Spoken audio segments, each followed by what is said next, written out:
Most students try to study after hospital work.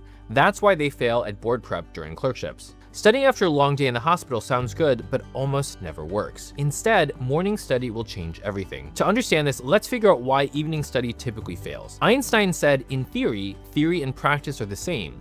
In practice, they are not. Before they start clerkships, most people think that they'll just be able to come home after a long day in the hospital and do a few hours of studying. The issue is that after you've been on your feet for hours, either in the OR retracting or on the floor for medicine, your brain is too tired to learn. I'm just gonna do a few questions after work sounds easy, but almost no one can actually do it. The best way to figure out what kind of study you should be is to ask yourself this question. Will I be able to study more effectively after a long day in the hospital or before it? If you're like most people, studying before a long day in the hospital is going to be much better. The next question is, how do you actually do it? To actually study in the morning, most people think that they just need to wake up early. In fact, that's not true. So the key to wake up early and study early in the morning is actually to go to bed early, not necessarily to wake up early. Admittedly, this can lead to some pretty extreme schedules. We've had students who have gone to bed as early as 7 p.m. so that they could wake up as early as 3 or 4 a.m. The key is that you should get a full 8 hours of sleep.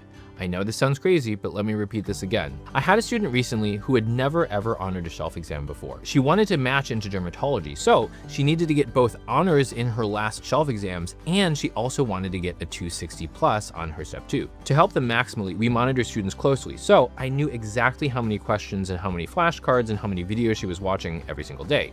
She was doing about 30 questions a day, watching 2 videos, and she was making about 50 Anki cards while doing all of her old Anki cards every single day. What was even more remarkable is that she did this while she was on internal medicine and on surgery, and she was getting 8 full hours of sleep. Now you might think that she was just a genius, but again, remember, she had never honored a shelf exam before in her life. After only 2 months of working together, her first NBME of dedicated was a 257. She ended up with a 265 on step 2 after only about a month of dedicated studying. Now, why do I bring this up? Because 8 hours of sleep is your secret weapon. She was religious about getting 8 full hours of sleep every single day. This seems crazy when you're busy, but sleep is actually when learning gets locked in. You're probably thinking, I don't have time to sleep more.